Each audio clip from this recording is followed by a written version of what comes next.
Few things are for sure in this life, but this is. If we live for any substantial amount of time, we will encounter grief due to the loss of a loved one. Not something any of us ever want, and we all handle it differently. This podcast is to feature those who have done purposeful and meaningful things through their grief. These people featured on here are normal folks, just like you and me, who were thrust into a place they never wanted to be in their lives. A painful place. As they move through their pain, they realize that something worthwhile, something for the greater good could come out of the unthinkable. I'm sure that none of them would ever consider themselves to be a hero, but when I searched the definition of the word hero, I found this: a person who is admired or idolized for courage, outstanding achievements, or noble qualities. And that fit. And so it's my privilege to bring you the remarkable stories of these heroes in grief.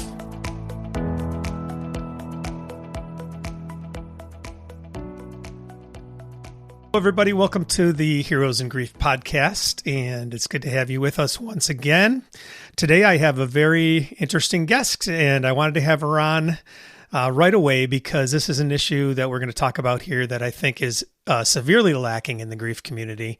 Dr. Angela Dean is with me, and she is going to talk about sibling loss and how to deal and things on how to deal with that.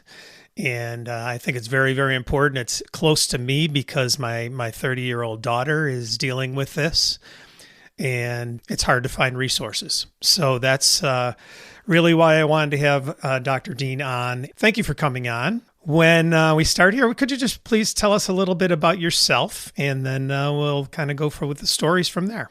Yeah, sure. Thanks for having me on. Happy to talk about this till my last dying days, I guess. So a little bit about me. I am a psychologist, and since have also become a thanatologist, which is the study of death, dying, bereavement, and loss in general. I was already working with a lot of grief and loss in my professional work with chronic illness patients, a lot of cancer patients. There's a lot of loss, whether it's death or non-death. And so I thought I had a good understanding of grief. I've had a lot of my own grief and loss in my life. And then I'm not sure if you want me to tell the story now about what I'm doing. Yeah, sure. I just wanted people to know who you were first, and then what happened, and then what'd you get into from it? Yeah, so thank you. So I'm also a bereaved sister.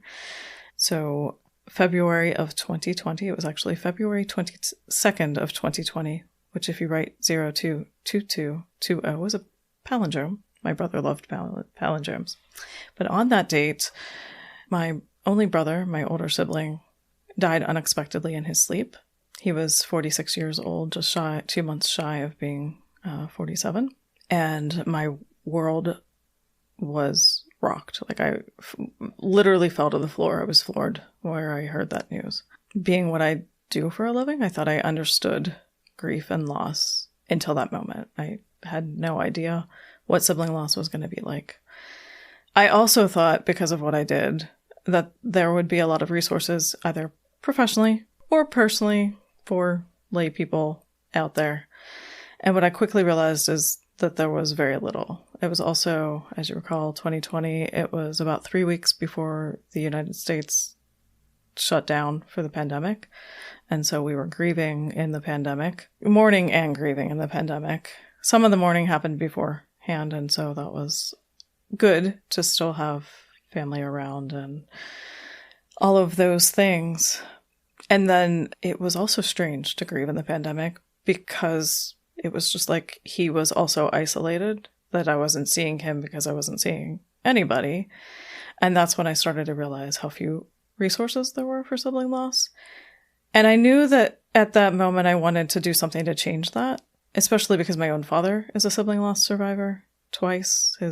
One of his siblings was murdered in Italy before they came to this country, and then one died when I think she was in her early 50s. And so I knew there were few resources. I didn't know a lot about it, but I also knew I wasn't ready. So in 2022, I founded The Broken Pack, which is an organization to support adult sibling loss survivors. And I have a pretty big vision of what that's going to look like, but we're a little bit into that vision right now. Your brother, what was your brother's name? My brother's name is Tony. Is Tony. I love the present tense as well. I do the same. Yeah, a lot of people have a problem with that I've talked to, is that they say is or was, and I usually, the preference for me is because I will always carry him with me. Yes. Yeah. And I think they still are. So yeah. That's where I come from. Mm-hmm. Was he your only sibling? He was my only sibling. He was 22 months older than me. So now I've exceeded him in age, which is weird. Yes. I didn't tell you this before, or you did. I think I did in an email, but I did lose a brother as well, 53 years old. And this is now probably looking at 15 years ago now. Oh, but I'm sorry. Thank you. And same to you. Thank you. Yeah, I'm from a family of 7, so it's a little different in that case. But anyways, the broken pack, and where does that name come from? Thanks for asking. It's actually in honor of Tony. He loved gray wolves, and I struggled with coming up with a name. It was right around our parents' 50th anniversary. I was driving down the highway. Oh, quick aside. He was born on their first anniversary, so they never had an anniversary without my brother around until he died. So it was their 50th anniversary, and I was trying to figure out what to do for them without Tony being there to help me figure that out. And I was driving down the road, and there was a billboard. I actually can't tell you what the billboard was for, but there was a wolf on it. And I also that week had realized I was ready to start this organization and to do something big with it. And I was like, the wolf, like that just feels like I need to use that.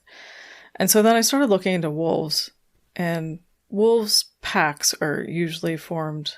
This is my understanding. I don't study animals, but from my understanding, from my minimal research online, was that packs of wolves are formed. There are 2 parents, and then all the sibling mates, and that form the pack. And wolves, both in captivity and in the wild, have been observed when one of the sibling mates dies to howl and grieve for a period of up to 6 months, sometimes less.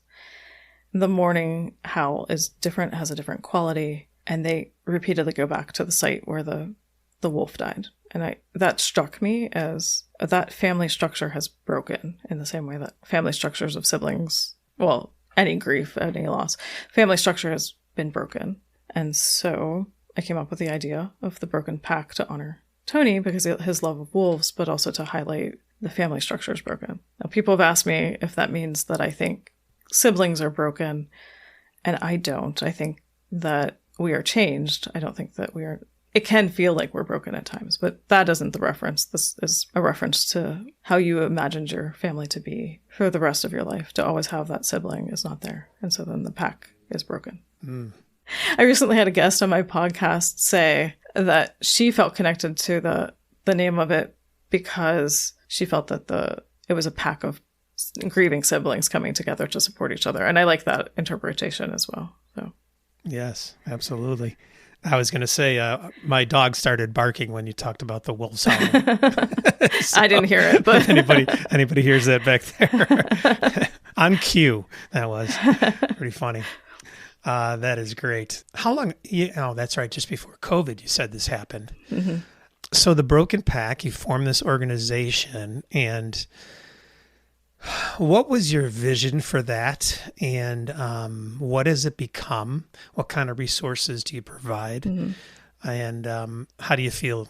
Well, I have too many questions, but how do you feel you're fulfilling that role that you sought to fit? Mm-hmm. So our mission is that no sibling loss will go misunderstood again. And so sibling loss is considered a disenfranchised loss. And I don't know if you experienced this when you were a sibling, and I'd love to have you on my podcast to chat about that. But it's disenfranchised because siblings often feel that they don't have the right to grieve, to mourn. The relationship or their own grief it's not often acknowledged in the same way. So many times grieving siblings are told, take care of your parents, be strong for your parents, how are your parents? And there have been many conversations in which for myself, but also the people I've talked to, aren't asked how you're doing. You're the person in front of the person asking how your parents are doing, and they don't ask how you're doing. And that's just one example of how sibling loss is disenfranchised. And so my goal is, because depending on where you are in the world, 80 to 80% of people have a sibling. That means that the majority of people at some point will face sibling loss, unless you're the first sibling to die. Like my brother will not experience sibling loss. Your brother did not experience that either, right? And because the sibling relationship is supposed to last most of your lifetime, from birth until near a normal natural death, it comes with a lot of ongoing past, present, future losses, secondary losses to that. So that is our goal, is to make that to be more normalized, to make it more understood. And how we plan to do that, I have a pretty big vision for this. And so I'm not ready to share it all because it's not completely formulated. Like, I can see where I want to go. Right now we have the podcast, which started actually because I'm a psychologist. I was trained to do a lot of research. And so the idea behind this was I was doing interviews, qualitative interviews, trying to gather needs so that it wasn't based only on my experience. And then as I was recording these interviews, a friend said, "Why don't you make it a podcast?" And I was like, there has been a lot of feedback from people that I've interviewed on how helpful it is just to tell the story. And I've found that helpful, to be able to share my own story. And so I was like, well, let's see if there's a market for that. Let's see if we can share this.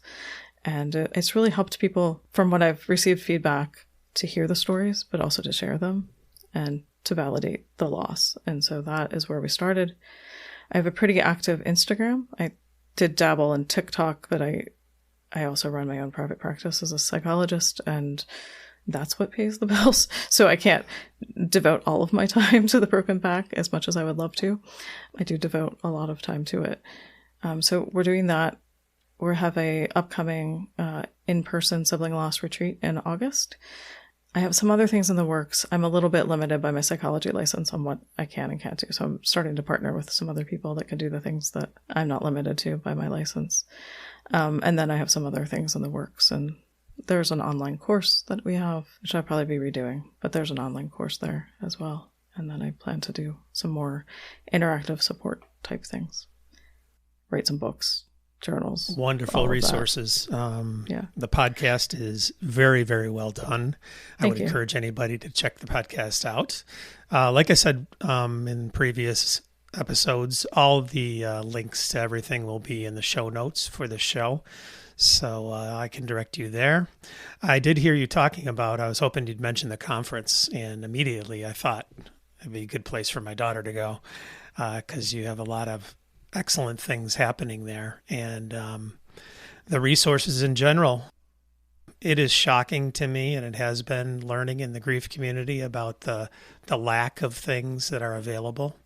Mm-hmm. And I did see a Columbia professor speak one time and say that she's specializes in grief at Columbia, mm-hmm. and that the psychology curriculum does not require grief, that it's an elective. Yes.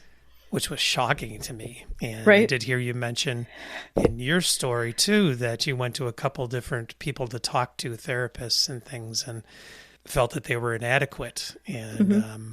I actually did the same, mm-hmm. and felt the same way. It's important to bring out to people that when they're seeking somebody out, to see what their grief background is, because if they don't have the life experience, if they don't have the background, they may not be able to do much for you. And so it's important. And can I say a little bit about that?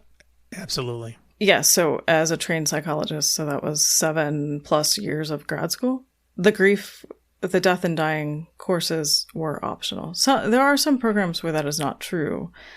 However, ours was optional. And a lot of the work I did was extra training while I was working in the cancer center and writing my dissertation on cancer caregiving.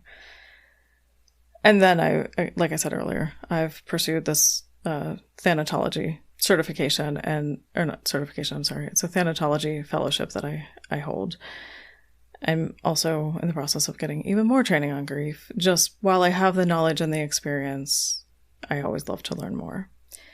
But a lot of people, even in my field, have learned the Kubler-Ross 5 stages of grief. So a lot of people in our field have learned the 5 stages of grief.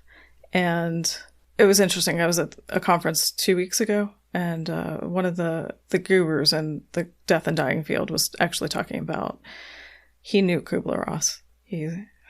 This man he's 90, I think I want to say he's 92 or 96 years old. And he was doing one of his last presentations. And he said there was a misconception that she didn't believe that it was going to be stages in order, that she just thought that they were stages that could happen in any order. And he said, no, I worked alongside her. She thought that they were stages in order. But she also didn't mean it to be for grief of a person. It was for dying people to process their own death. And grief theory has come a long way since then. It's come a long way since Freud. And Freud believed that you had to get over the person and you could be healed from grief. And in my early episodes of my podcast, I mistakenly said healed, and I knew better, but I said that. Grief cannot be healed. So these are things when you're looking for someone to support you through grief, is to understand that it's definitely not only the 5 stages, and grief cannot be healed.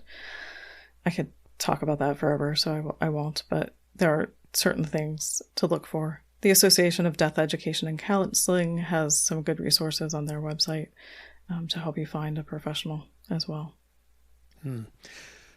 I did some training with David Kessler, who worked with Kubler-Ross's son. Not son, just an acquaintance, actually. That's right. I'm sorry. Her son he reinforces all the time that the stages are not linear. They are not linear. That they just pop up, as we know, with the grief feel all over the place. And I'm glad that's being discerned, because I've seen I saw some scathing things toward Kubler-Ross just recently, actually. And I didn't know that was out there, but you learn as you go. And that's very important. But it can be so defeating for a new grieving person. And so it's important information to get out there. And I love that you give that background for us, the professional background. That is, it's powerful. Thank you. Yeah. So your work too, has it intertwined with your grief and in what you do as a psychologist? You work in the cancer field, right? So I'm now in a group private practice that I own. And yes, it has intertwined. And I think I've told this story elsewhere before, but because my brother was young, they had to do an autopsy. And so he died on a Saturday. We couldn't have the funeral till, I think it was Friday. It was Friday, February 28th. Saturday was the 29th. It was also a leap year.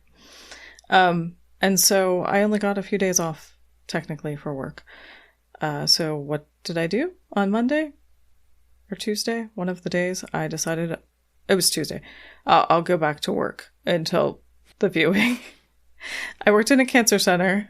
That was a really bad idea. And so I went in. I think I saw one patient, and then I went to the office manager and I said, please cancel the rest of my day or week. I'm going home.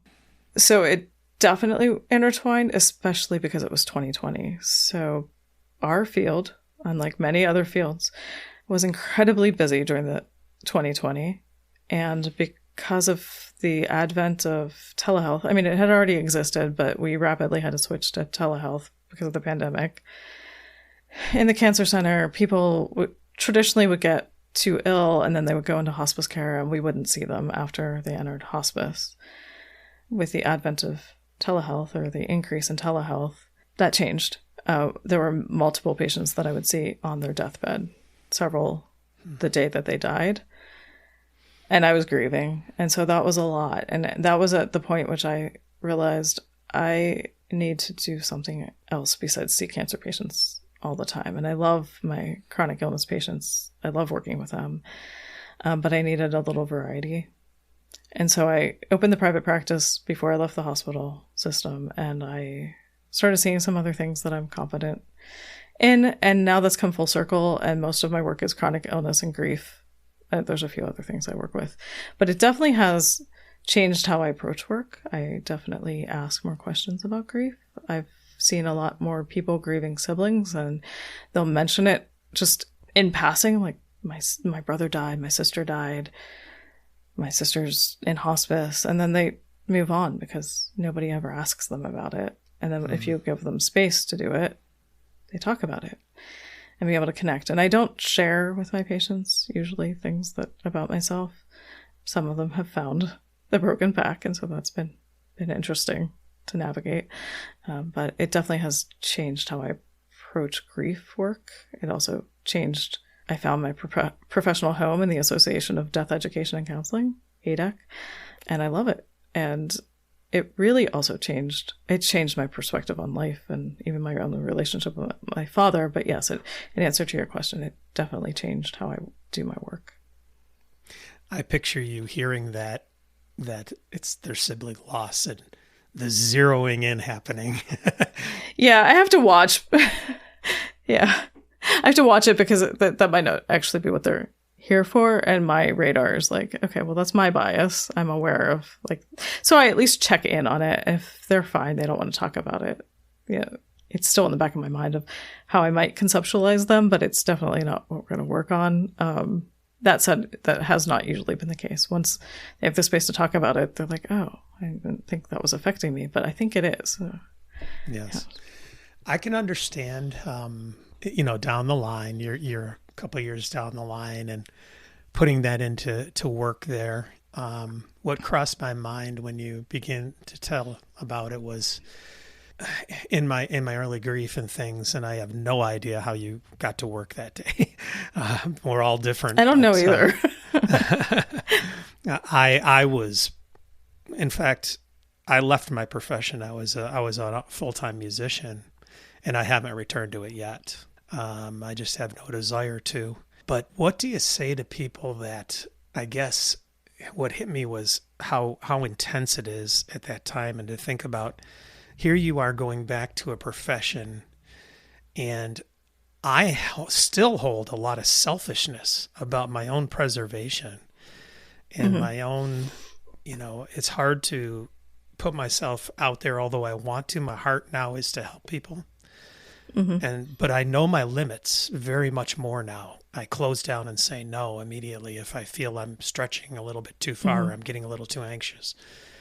With you going into that field and being in the midst of that, how did you balance that with that selfishness of taking care of yourself? Because I almost was like, I have no time to deal with somebody else right now,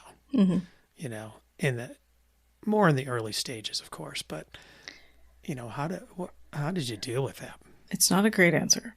Part of that is my training, right? I usually can put the patient's needs first, but I'm also in the room and I am my biggest tool. And so part of it was navigating how to get the support in the consultation and set some limits about who I would and wouldn't see in my time. The one benefit of the early pandemic was that there was a couple weeks in there in which we were still trying to figure out how to switch over to telehealth. So the schedule for just a few weeks was a little bit less. And that coincided with those early weeks. But I also worked in a cancer center with other psychologists who were our friends, especially one of them who has always focused on grief. And I remember saying to her one day, I was like, I don't know how you deal with this. I don't know how you work with grief all the time. And ironically, she and I talked about that a couple of weeks ago. I was like, I love this stuff. I love working with grief now. So the one benefit was that I did have colleagues who understood and were able to support me in that way. And then I would go home and cry and not function and call my parents repeatedly for 10 times a day or something. And there was a lot of other stuff going on at that time in our life related to losing Tony. And so I distracted. Distraction can be healthy as a coping mechanism. Distraction can also be an unhealthy coping mechanism. And I would say that depending on the day, it was one of those two things. I throw myself into projects. That's something I do. And so I really wanted to do something like the Broken Pact back then, but I knew that it wasn't. That would have been a very unhealthy time for me to do that. So I took up macrame, and I, started going for walks and doing a whole bunch of other things outside of work that you could do with the limitations that we had. Yeah. Well, great advice. That answers your question. And I love bringing those things out too, because inevitably, I think everybody experiences that, those type of things in the beginning and everything, and, how to function. And so to hear different ideas come out and, how do you take care of self in the midst of all of that, and different ways of doing that. That doesn't have to be the focus of what you're doing in your job, and to compartmentalize it and be able to still deal with the grief, which is so important. Mm-hmm. You have to deal with it. You can't put it aside and neglect it. And so it's going to come out. It is going to come out. And so important words for everybody out there. And I just love that those type of things are coming out in these podcasts already, because the ultimate goal is to help people and share these things so we can. I'm going to think here for a minute, because there was so much in your story that I do want to get to a couple things for sure. And one of them is, with all that you've learned and now discovered personally, professionally, with sibling grief, what can you say to somebody right now who is a sibling struggling in their grief? What maybe has changed from, when you first got into this to maybe what you've helped to bring to the surface? Mm-hmm. I think that's hard, because there's so much that I would want to say, and I'd want to hear their personal story. But I think in general, validating that their loss is valid, and it's not any easier than their parent or the spouse's or the kid's loss, that this is a valid loss, and your pain is real, and that needs to be acknowledged, and that there are other people out there who they're not going to understand your specific story, but they will understand what it is like to lose a sibling. And I think the other thing is, when you hear all of those platitudes and people say over time it gets better, I don't know that that's true.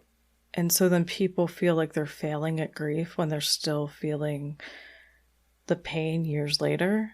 And the story I like to share with people that tell me that is, my father will be 80 in June. I don't think he'll listen to this, so I think it's okay to say how old he is. He'll be 80 in June. His brother died over 60 years ago. I don't remember the exact year. I didn't really understand. My uncle was this kind of mythological creature that I never met. I never met my uncle because he died in Italy. He was murdered in Italy. And there was a shrine to him, like an altar. I shouldn't say shrine, because now I understand. But it was an altar to him in my grandparents' house. So I knew what he looked like, and there were candles and the whole thing. But he was kind of this unknown picture on the wall. And I was a selfish kid, teenager, as, many are. I don't think I was overly selfish. But I never really thought to ask my dad about what his relationship's like with his brother, or what that was like to lose his brother, until my father was grieving his own son and I was grieving my brother, that I asked him about that. And we've actually connected in a way that we hadn't before, and it's been lovely. But when he talks about my uncle, who was Antonio, so my brother was actually named after him, he gets tears in his eyes this many years later. He's told me the story recently about a pillow fight that they were supposed to have the next day as like a makeup, like, let's see who's going to win this pillow fight. And he gets tearful. Like he tells that story like it happened yesterday. And so when people say that your grief, your sibling loss will get better over time, you're young, all of the weird things that people say, they're in a better place, all of that stuff. Validate for yourself that may or may not be true. Because a lot of times those things that you're hearing from other people, and whether it's a sibling or a child or a parent, and you hear these platitudes, they're not saying that. They think that they're comforting you, but part of it is distress that they can't tolerate your upset and your grieving. And so what I think we need to do as grievers is validate for ourselves that this is valid, this is real. I miss this person, I'm going to always love them, and that's why it hurts so much. you reminded me, and I'm glad you did, that about your merchandise that you have. You have a merch page. Yes. And apparently we've offsourced that to Not Done Her as a company. But yes, it's still there on my webpage if you want to get to it that way. And tell me about the cards that you have there with the phrases. Thank you. Did you look at them? I did not, but I listened to your story and heard about some of them.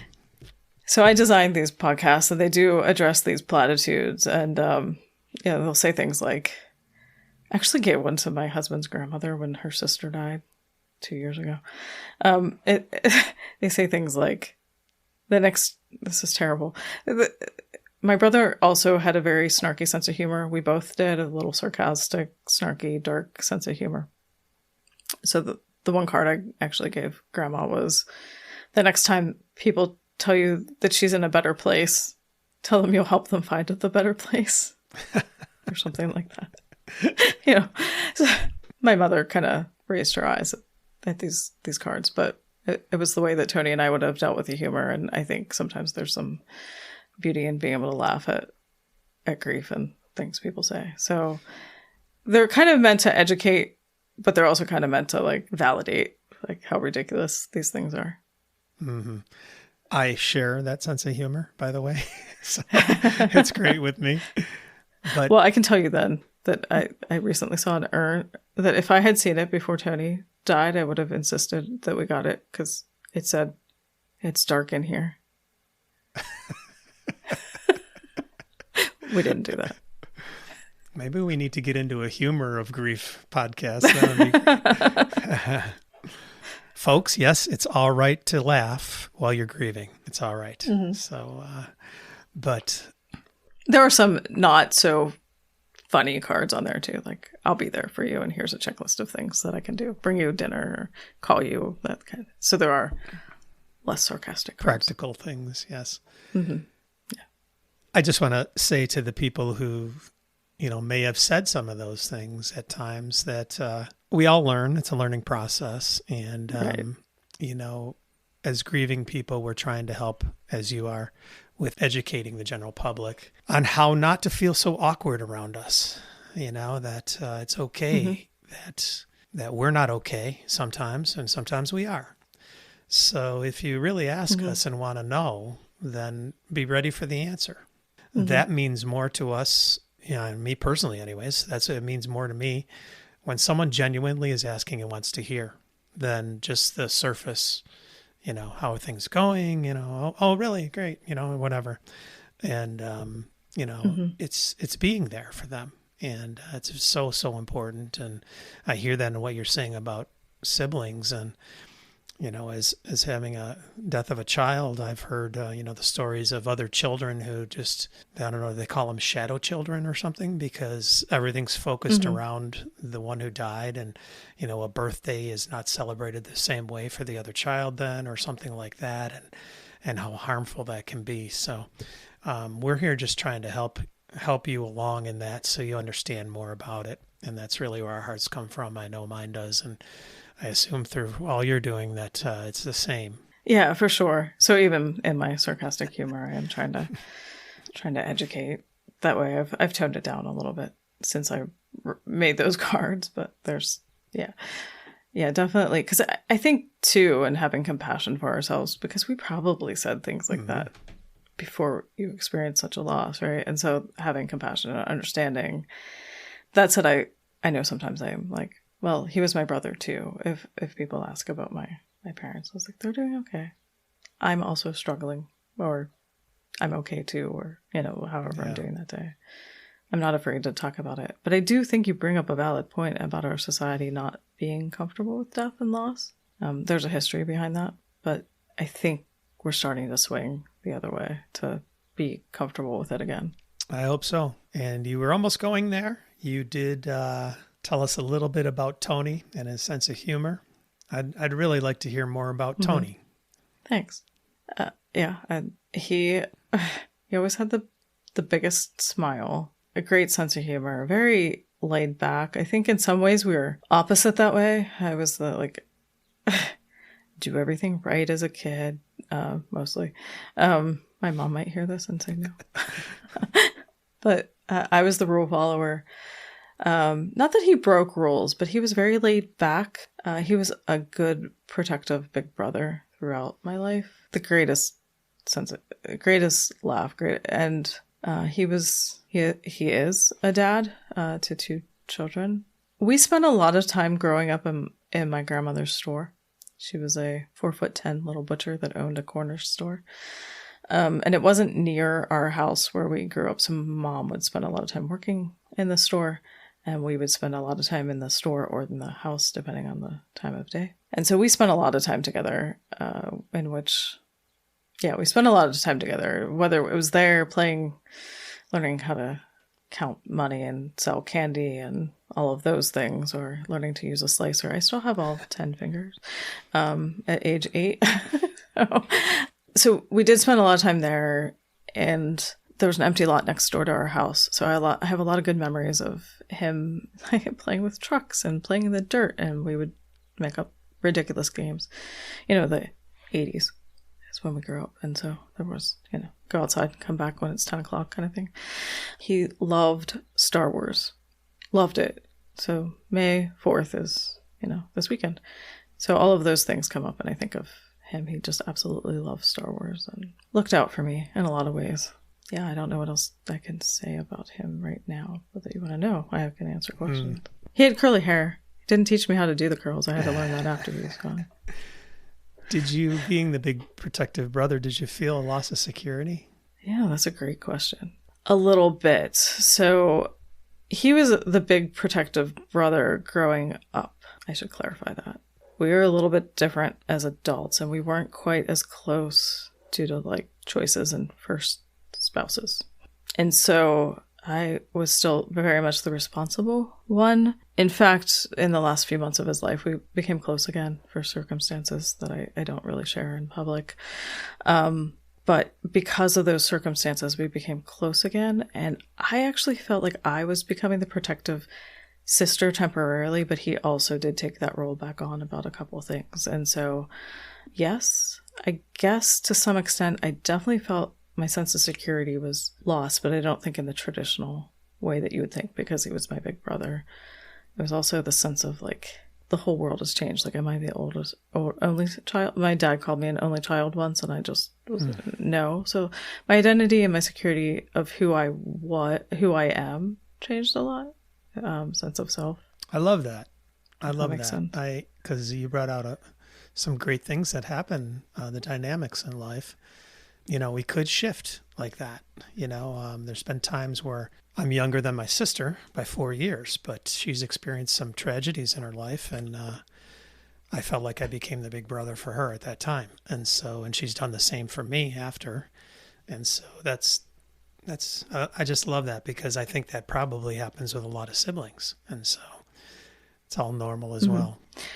I have a Instagram post about this that I break down what's expected of the different ages and stages as adults with siblings, and how that shifts from what we think of as siblings as kids to then being friends to you're taking care of your parents. Theoretically, you're taking care of them and burying them, and then learning to navigate all the milestones after that, and how losing them in various stages feels different because you're now losing all that. But yeah, the shifting back and forth, because now you're more on a friend level, right? Yeah. Even if you don't get along, more of that peer level. I could talk to you forever. And many times I have a psychologist on hand. But I'm Judy, by the way, her last name is Dean as well, my fiance. And nice. Probably not related no, to probably my husband, not. But she would tell me that you should talk to a psychologist more. But you can say yes. You did today. I'm just kidding. I was in session, so I will be. To be clear, this is not therapy. No, yes, I don't do that on the air. Okay. So we'll get all the links for sure. And now you are in the Pittsburgh area, is that correct? And is that where the conference you spoke of going to take place, in that area? So I am in the greater Pittsburgh area, yes. The Sibling Loss Retreat will be in the Laurel Highlands, so about 90 minutes east of the Pittsburgh airport. Yeah, it's a beautiful Yes, region. not bad. From where I am, I'm in Niagara Falls, New York, and we actually took Jeff's son, who I never knew. I only met him maybe twice before Jeff passed. Jeff's son was 11, and he wanted to come to the funeral and everything. And so I got acquainted with him, and long story short, we're now acquainted where I see him often. So that's great. Oh, It that's is beautiful, beautiful. but he's a Pittsburgh Steelers fan.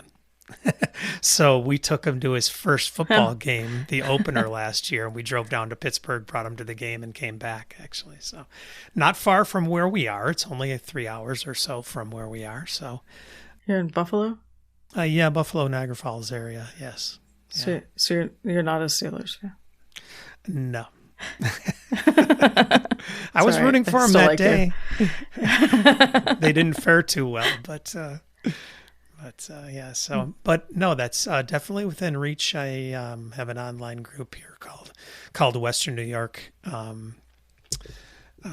Grieving Network. I forget what the name is right offhand, but I started it during this time, and there's about 1,300 people in it now. So many of those people are from here. So it's not far for them. And Western New York Network for the Grief and the Grieving is what it's called.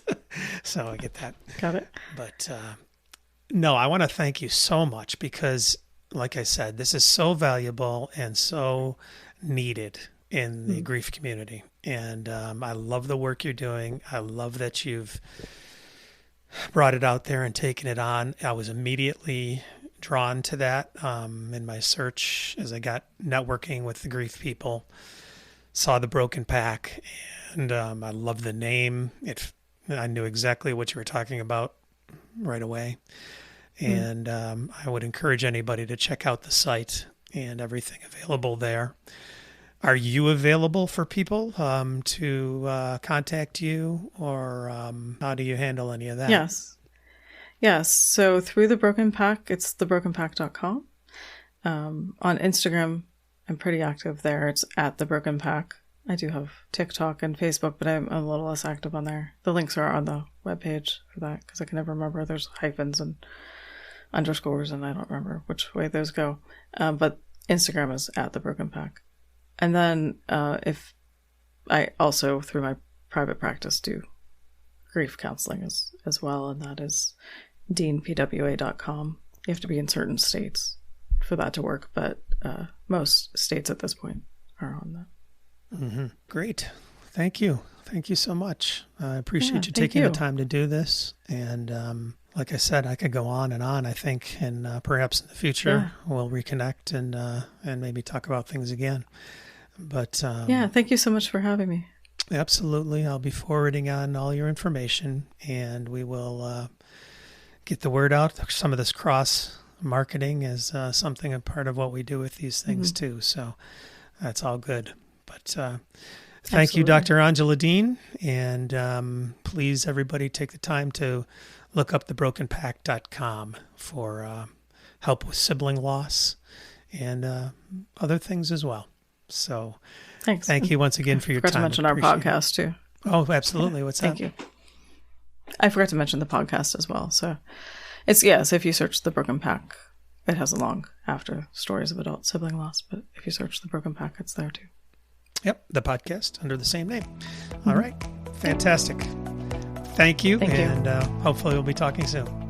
Thank you for listening to the Heroes in Grief podcast. If you'd like access to any of the links that we discussed in today's show, you can find them in the show notes. There's also a link there to support the podcast if you care to.